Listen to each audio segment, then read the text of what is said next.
Claude, quelles sont tes mensurations? Quelle est ta taille? 1,68 m et demi. Quel est ton poids? 68 kilos. Moi, je ne suis jamais monté sur les skis. ben, Tu vas m'apprendre. Alors, ça jamais. sert à quoi d'abord? Ben, ça sert à glisser. Ça. Alors ça, c'est pour... c'est la fixation, pour mettre les pieds dedans.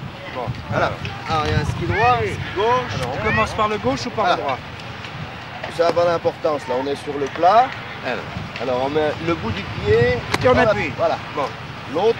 Et on appuie. Et on appuie. T'as Voilà. vu que j'ai mis mon habit du dimanche pour travailler avec Claude. Non, mais... La coriote, là. La coriote. C'est la coriote, oui. Ça sert en cas où le ski partirait. Ça me retient. Non, ça retient le ski. Comment tu t'appelles? Anne-Philippe. Philippe.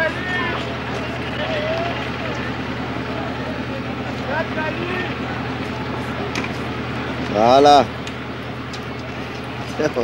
Toi, tu t'appelles? Arnaud-Philippe. Philippe. Il y a longtemps que tu connais Claude? Bah, pas mal de temps, je l'avais vu une fois à la télévision. Il t'amuse? Ah oui. Oh bon Claude, la gloire. Ah ouais. Même sur un champ de ski, on vient te demander des autographes. C'est sympathique.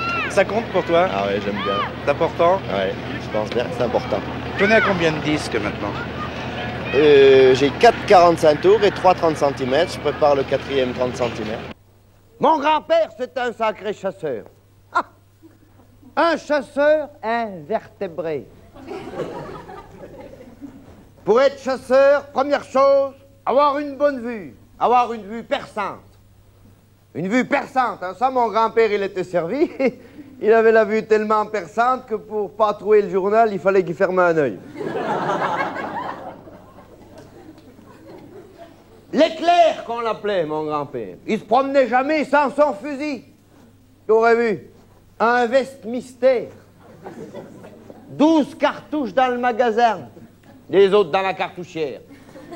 Il avait un truc. Il faisait ses cartouches lui-même. Dans la première, il mettait des plombs. Dans la deuxième, de la poudre éternuée. Paf! Il loupait avec les plombs, il renvoyait un coup de poudre éternuée. C'est bien le job si le gibier s'assommait pas sur une souche en passant. Des fois, c'est lui qui s'assommait sur la crosse du fusil. De la poudre, il y en avait pour tout le monde. Une fois, attends que je t'en cause, comme je vous le dis, mon grand-père, il se promenait dans la forêt, tout est bien, puis dans une passée en forêt, qu'est-ce qui débouche devant lui? Je te le donne en 1000. Un sanglier. Mais un sanglier, attention la bête. Pas n'importe quel sanglier, un sanglier 12 corps. Mon grand-père, pas surpris, prend son fusil, il épaule, il vise, il tire, le coup part pas. Il dit au sanglier, broute un peu.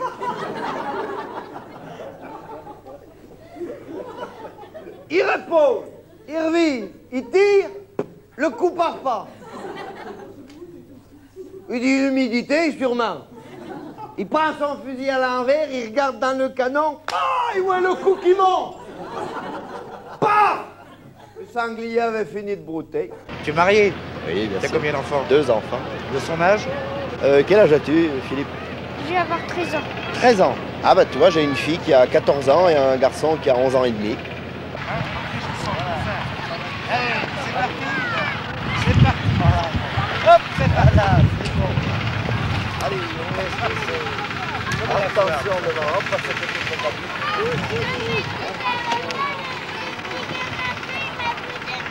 Dis-moi Claude, j'ai l'impression que la forme physique est quand même importante, non?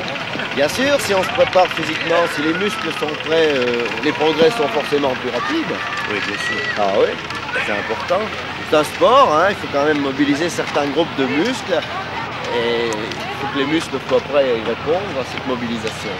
Alors les bâtons un petit peu en arrière du pied, tu m'as dit. Pour éviter de reculer. Et les plancher en arrière. Hein, Tu ramènes un ski?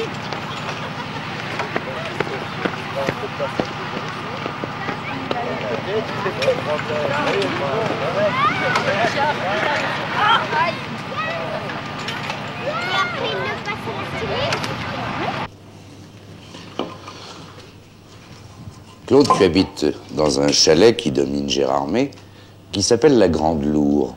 Qu'est-ce que ça veut dire, la Grande Loure? Eh bien, les lourds, c'était les veillées, dans le temps. Alors, il y avait les grandes, il y avait les petites, il y a tout un... Et alors, chez toi, il y a de grandes veillées, de grandes loures? Oui, parce que dans les grandes lourds, on mangeait, on dansait, et ensuite, on allait reconduire les filles. Alors, j'ai préféré que ça s'appelle la Grande Loure plutôt que la Petite Loure. Tu les reconduis encore, les filles? Ah bah, mon Dieu, oui, des fois, il faut, parce que quand il y a de la neige, elles risquent de se perdre, elles risquent de... Alors, on n'hésite pas, on leur donne tout de suite un coup de main, c'est comme ça, on ne veut pas les laisser se perdre dans la forêt, aller se faire manger par le darou. Qu'est-ce que tu fais quand tu es chez toi tout seul? Tu bouquines? Hélas, j'ai pas beaucoup le temps. Parce que je suis pris par le courrier, je suis pris par un tas de choses, et puis je suis quand même souvent parti. Ah non, là, au week-end, je suis jamais là. Hein. Ah oui, oui. Ben oui. Non, là, ce sera difficile. Hein. D'accord, hein, je note pour le 3 juin. Eh bien, merci, monsieur. De rien. Au revoir.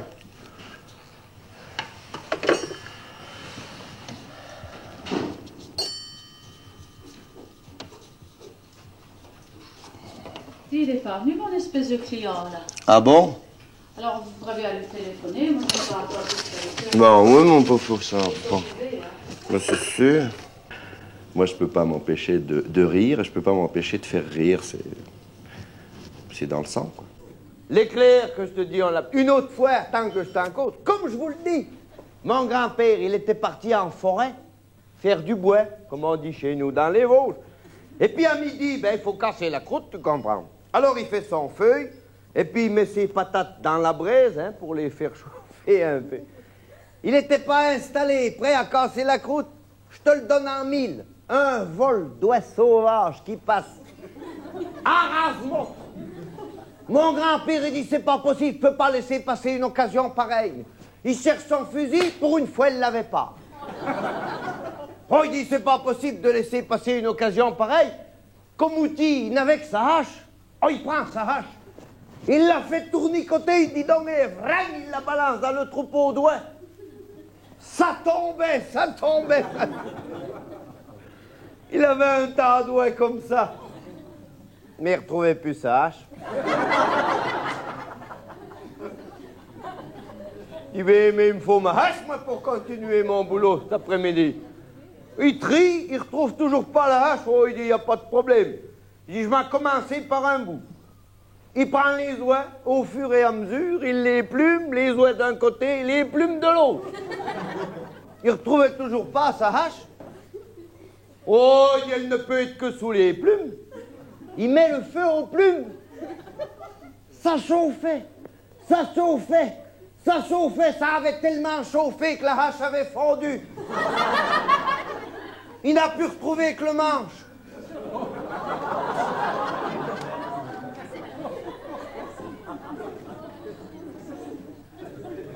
Comme je vous le dis. Si tu avais le temps de lire, qu'est-ce que tu lirais? Des histoires drôles ou quelque chose de très sérieux? J'aime bien ce qui est... J'aime bien les choses qui font rire. Parce que quand ma détente, moi, c'est rire. Parce que je fais tellement rire les autres souvent que moi, j'aime bien rire un peu moi-même. Alors, je lis des trucs marrants. Mais à force de faire rire les autres, est-ce que tu ne te sens pas quelquefois un peu victime d'un personnage, des obligations de faire rire? Oh, oui, ça c'est normal, hein. C'est normal. À partir du moment où on campe un personnage, le public vous voit sous l'angle de ce personnage et on est obligé de... Chez tes amis, quel est le défaut que tu regrettes le plus?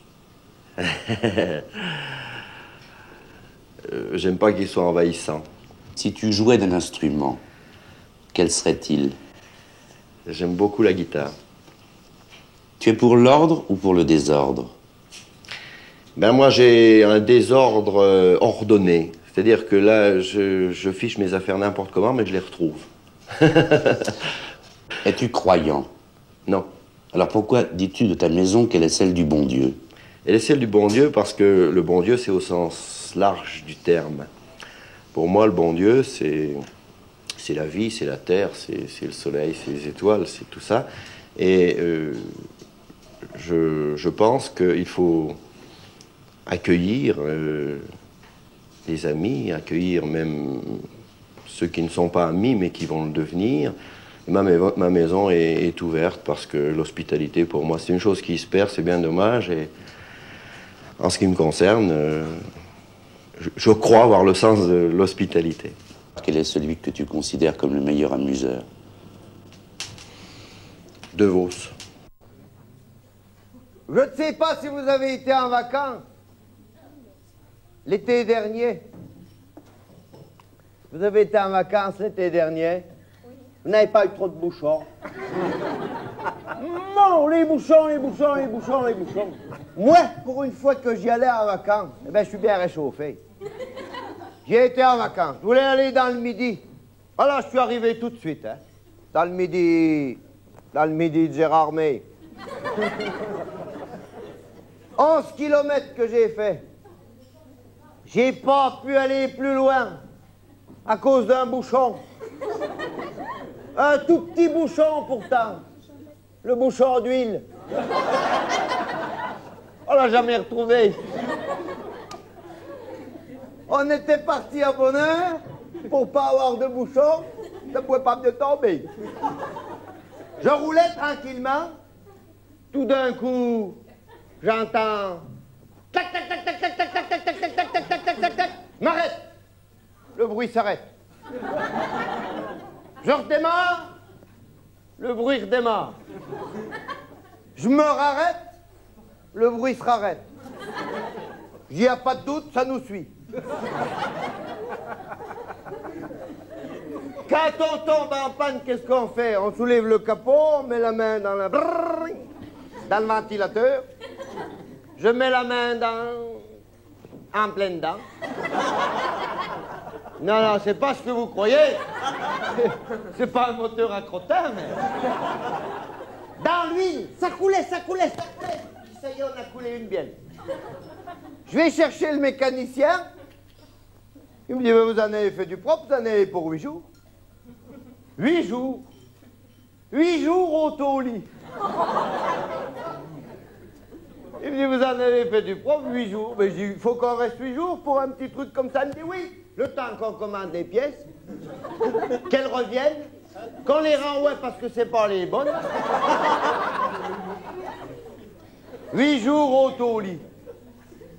Faut pas rire, c'est un peu comme les Parisiens qui ne connaissent pas la Tour Eiffel. Ouais. Alors, on en a profité pour visiter la fromagerie. On a demandé notre chemin à personne. On y a été au pif.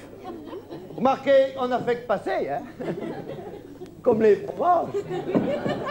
Et puis 8 jours après, la voiture était refaite, alors là, on est reparti. Le succès, ça grise?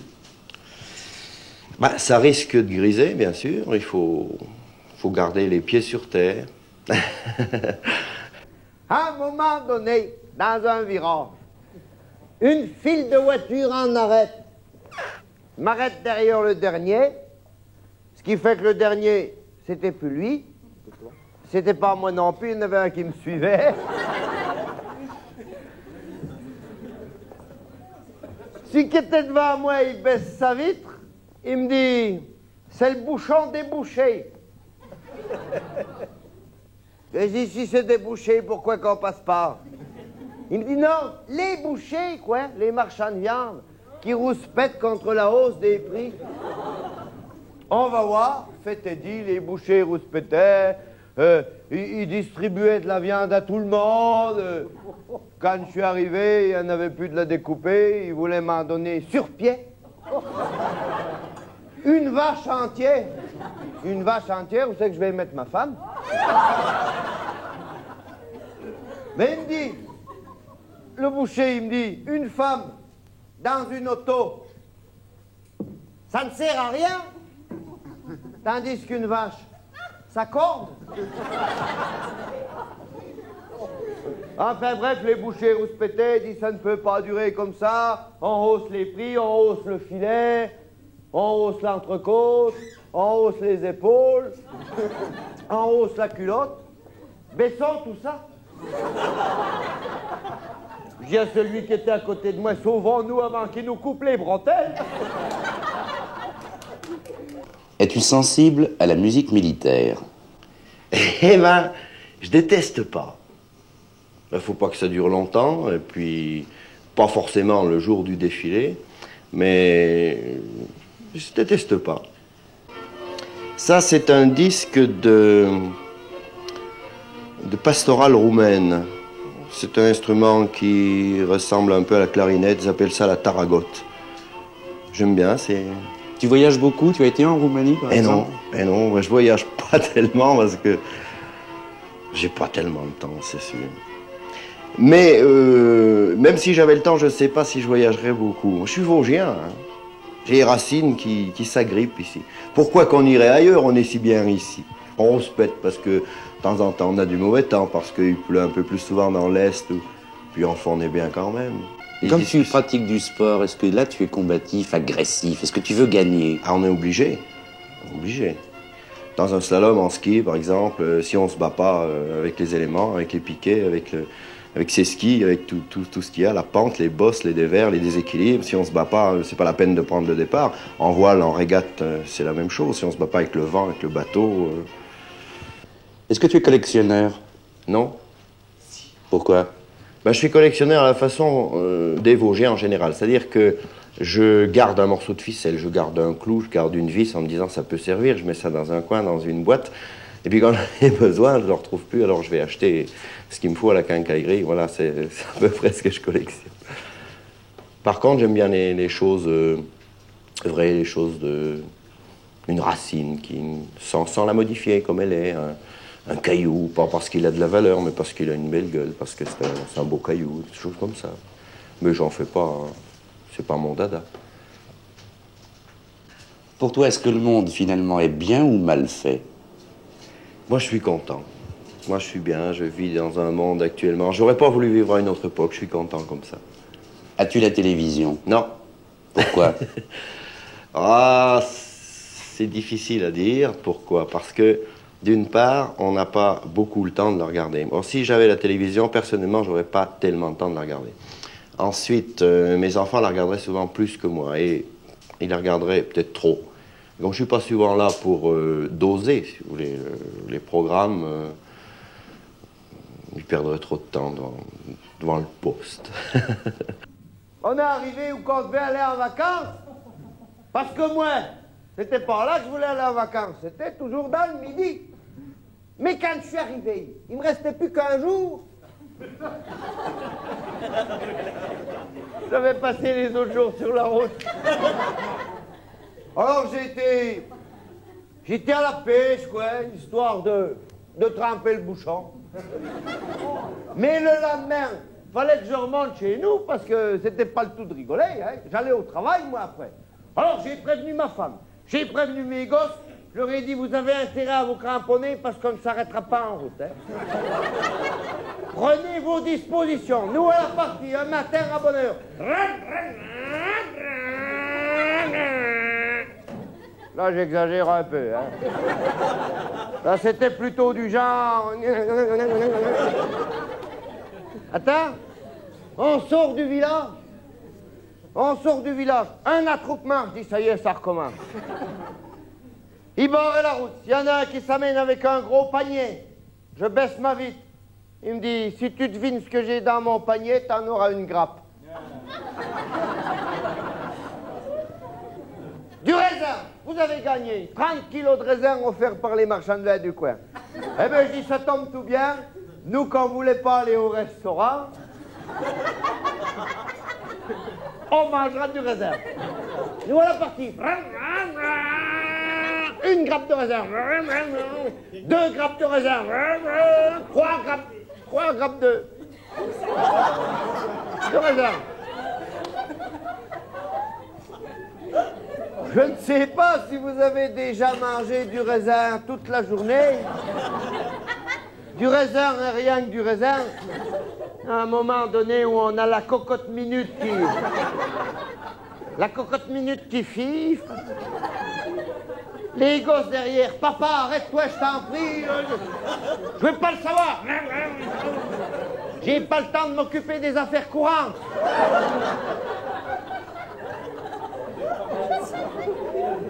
Ma femme à côté, je t'en prie, moi non plus, je tiendrai jamais. Me suis arrêté quand ça m'a pris aussi. Alors là, on laissait la voiture où qu'on pouvait, puis on courait dans les champs, dans les taillis, Et alors là, on étalait nos vacances. Tu prépares ta salade, du pissenlit. Tu veux me faire la cuisine? Ah, j'aime bien, oui. J'aime bien, mais la petite cuisine, hein, les petits trucs, une omelette au lard. Pour ton percepteur, officiellement, tu es maître d'éducation physique. C'est le principal de tes revenus. Mais maintenant, ton nom tient l'affiche dans le monde du spectacle et des variétés. Et l'heure du choix peut se poser. Bien sûr, oui. J'ai déjà pensé à ça, mais... Pour un tas de raisons, je pense pas quitter l'un pour l'autre parce que j'ai besoin du sport, j'ai besoin du contact des jeunes, j'aime bien me retrouver. Si dans le week-end je vais faire des galas, c'est une vie assez épuisante, assez pénible, un travail de nuit, mais le lundi j'arrive, tac, ça y est, je suis obligé d'être là, d'être frais, d'être avec mes jeunes, d'être sur les pistes ou sur mon bateau en voile. Et ça c'est nécessaire pour l'équilibre. D'accord, parce que c'est à l'échelon régional. Mais supposons que une bonne fée vosgienne te patronne vis-à-vis, disons, de Bruno Cocatrix, pour donner un nom, et que tu aies la chance de pouvoir démarrer à Paris, quelle serait ta réaction? À ce moment-là, bien sûr, il faudrait remettre ça en question, mais j'irais vraiment pour le gros truc, la grosse chose. Par exemple, si on me propose de faire du cabaret à Paris et de passer tous les soirs dans un cabaret, je dis non. Mais si on me propose de faire un passage à l'Olympia, bien sûr. Tu demandes un congé sans solde. Bien sûr. Ce qui n'empêcherait pas de garder un contact avec mon métier. Je ne veux pas dire pour ça que je vivrai à Paris, parce que ça m'intéresserait pas tellement. Alors ma dernière question sera celle-ci. Es-tu un sage? Je pense.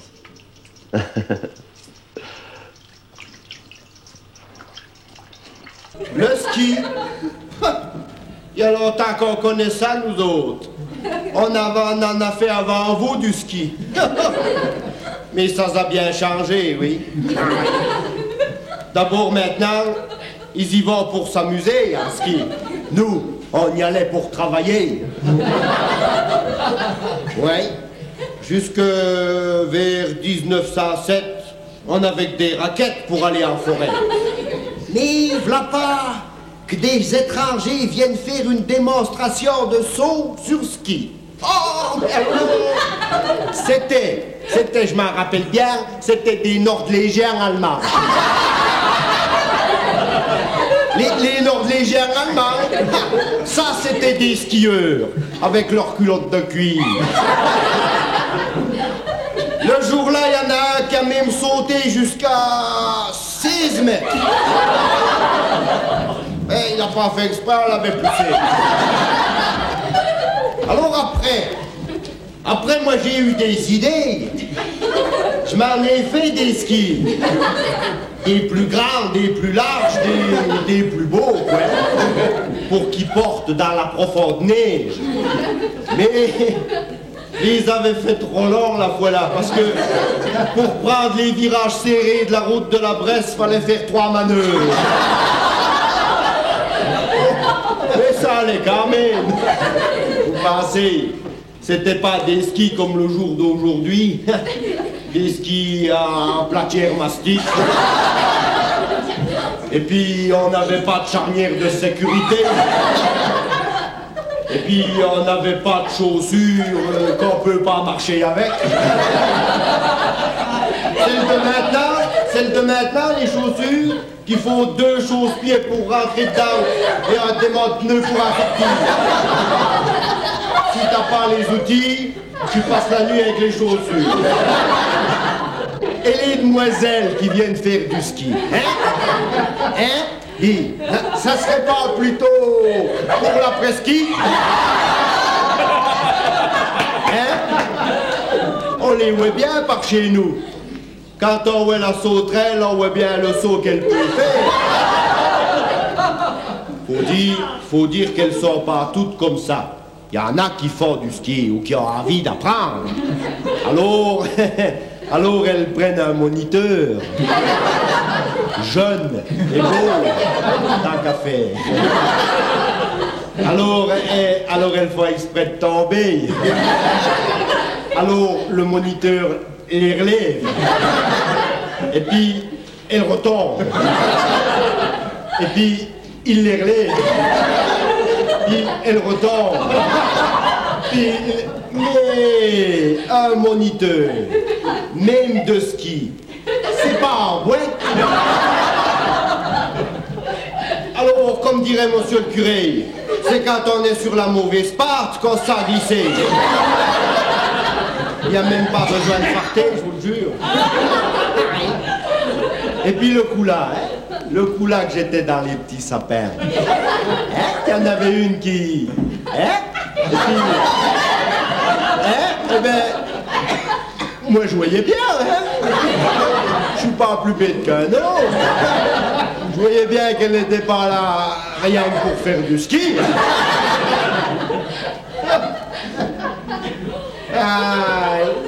Enfin, comme disait ma grand-mère, vaut mieux ça qu'une jambe cassée. Mais le ski, c'est plus ce que c'était, moi je vous le dis.